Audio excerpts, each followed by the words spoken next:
दो चार बार आवाज लगाई, लेकिन समीक ऋषि नहीं है देखो, वो समाधिस्थ अवस्था में थे, भगवान नाम का आनंद में थे, भगवान की उस ध्यान अवस्था में थे जिसका आनंद, सच्चा आनंद तो वही है कि बाहर की आवाज ही नहीं सुनाई पड़े। परीक्षित को क्रोध आया, और क्रोध हमारे जीवन में बहुत बड़ी गलती करवाता है।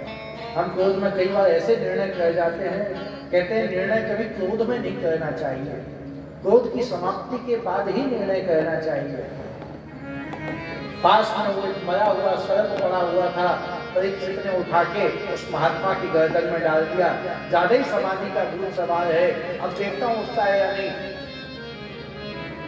नकली नाटकबाजी कर रखी है, किसी प्यासे को अतिथि देवता के समान होता है, अतिथि भगवान के समान होता है। घर पर कोई प्यासा आया है, उसको पानी नहीं पिला सकते। क्रोध में आ गए परीक्षित, समीक ऋषि के गले में सर्प को डाल दिया और अपने राज्य में वापस आ गए। इधर किसी शिष्य ने जाके आश्रम में देखा, अकेले समीक ऋषि तपस्या में लग्न थे, समाधिस्थ थे, उनके पुत्र स्नान को गए हुए थे। आके बताया कि आपके पिताजी के गले में किसी ने मरा हुआ सर्प डाल दिया। इतना क्रोध आया समीक ऋषि के पुत्र श्रृंगी को कि उन्होंने हाथ में जल लिया और वहीं से कहा, जिस दुष्ट ने भी इस घटना को किया हो, मेरे पिता के गले में मरे हुए सर्प को डाला हो, मैं उसे यहीं से श्राप देता हूं कि वो आज के 7वें दिन सर्प के डसने से ही मारा जाए, और सामान्य सर्प के नहीं, तक्षक सर्प के डसने से मारा जाए, जिसके विष से कोई आज तक बचा नहीं है। आश्रम लौट के आए, समीक ऋषि ने अपने पुत्र को कहा कि बहुत क्रोध में लग रहे हो, क्या बात है, समाधि टूट चुकी थी, गले में सर्प को उठा के डाल दिया था, अरे कोई सर्प आ गया होगा, क्या कहना है। साधु तो क्रोध पर अवश्य रख सकता है ना। महाराज पुत्र को क्रोध में देखा तो कहते हैं, अरे तुम तो साधक को क्रोध किस बात का।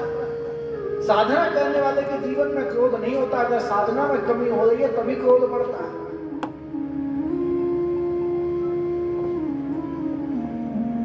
समीक ऋषि के पुत्र श्रृंगी ने कहा, महाराज आपके गले में सर्प डाल दिया, उसको सामान्य तौर से तो नहीं जाने दे सकता था, मैंने उसको जल में खड़े होकर श्राप दे दिया है कि उसको आज के 7वें दिन सर्प डस लेगा, तक्षक डस लेगा और उसकी मृत्यु हो जाएगी।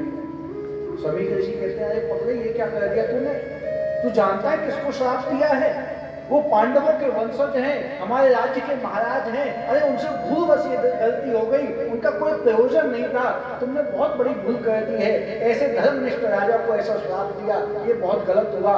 समीक ऋषि अपने आश्रम से तुरंत राजा परीक्षित के पास गए और उनको सूचना दी कि मेरे पुत्र ने आपको श्राप दे दिया है 7वें दिन मृत्यु का, आप कहो तो कुछ उपाय करें। परीक्षित को लगा कि मुझसे आज बहुत बड़ी भूल हो गई। मुकुट उतारने के बाद जब होश आया, उनको भी गलती का एहसास हुआ और श्राप को उन्होंने वरदान मानते हुए कि साधु के श्राप लगे हैं, साधु का श्राप लगा है तो भगवत प्राप्ति ही होगी, कोई नुकसान नहीं होगा। अपने पुत्रों को कहा, अब तुम इस राज्य को संभालो, अब मैं तो किसी एकांत स्थान में जाऊंगा और वहीं भगवान नाम के आश्रय का आनंद लूंगा, और भगवान नाम का जो मरणासन्न व्यक्ति के लिए नियम है उसका पालन करूंगा। गंगा तट पर आ गए परीक्षित जी, शायद इसी क्षेत्र में कहीं हो। गंगा जी पुलस्त ऋषि हैं, अनेक ऋषियों के बीच में बैठ के परीक्षित जी महाराज ने प्रश्न पूछने चालू किए कि मरणासन्न जिस व्यक्ति की मृत्यु सामने हो उसको क्या करना चाहिए। अभी चर्चा चल ही रही थी कि सुखदेव भगवान प्रकट हो गए। सुखदेव भगवान, बोलो सुखदेव भगवान की। सुखदेव भगवान प्रकट हो गए और बीच में आए सभी ऋषियों ने उनका बड़ा स्वागत किया है। आज हम लोग सुखदेव जी महाराज के स्वागत के साथ ही सुखदेव जी को विराजित करते हैं और कथा का यही विश्राम करते हैं, ताकि कल की कथा अपने समय से, अपनी बहुत कथाएं हैं। देखिए, कथा का कोई अंत नहीं है, कथा तो नित्य है, कथा समाप्त नहीं होती, कथा विश्राम लेती है। आज विश्राम लेती है, कल फिर गायब हो जाती है। भगवान शिव एक स्थान से गुजर रहे थे, निकल रहे थे, उन्होंने बड़ा सा स्थान देखा। भगवान शिव ने उस स्थान को प्रणाम किया। साथ में पार्वती जी बोली, अरे ये कोई दिव्य स्थान है क्या, ऐसा कोई अद्भुत जगह है क्या? भगवान शिव बोले, नहीं, अद्भुत जगह तो है ही है।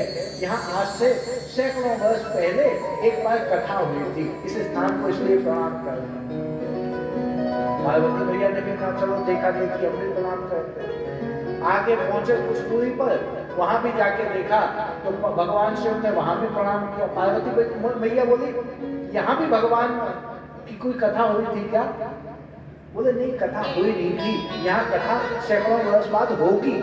ये स्थान भी पूजनीय है। जिसको भगवान की कथा मिल जाए, जिस स्थान पर भगवान की कथा हो जाए, वो सामान्य नहीं है, वो भगवान का ही, तो भगवत प्राप्ति का जो सबसे सहज उपाय है वो है कथा।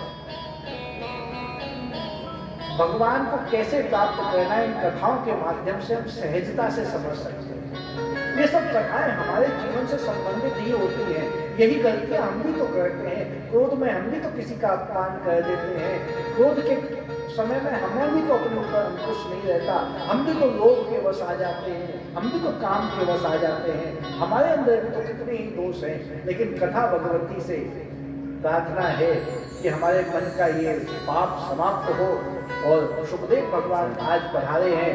सुखदेव भगवान के द्वारा कल सृष्टि का वर्णन होगा। उस सृष्टि के वर्णन का हम लोग फिर आनंद लेंगे। और आज सुखदेव जी को विराजित करके यही पूजित करते हैं और कथा का विश्राम करते हुए भजन और आरती के माध्यम से आनंद लें। बोले सदगुरुदेव भगवान की जय। पार्वती पते हर हर महादेव। हरि की कथा सुनाने वाले, प्रभु की कथा सुनाने वाले, तुमको लाखों प्रणाम, तुमको लाखों प्रणाम।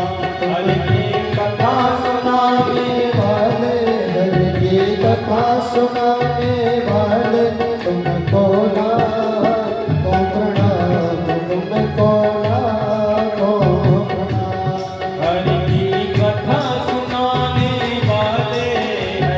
कथा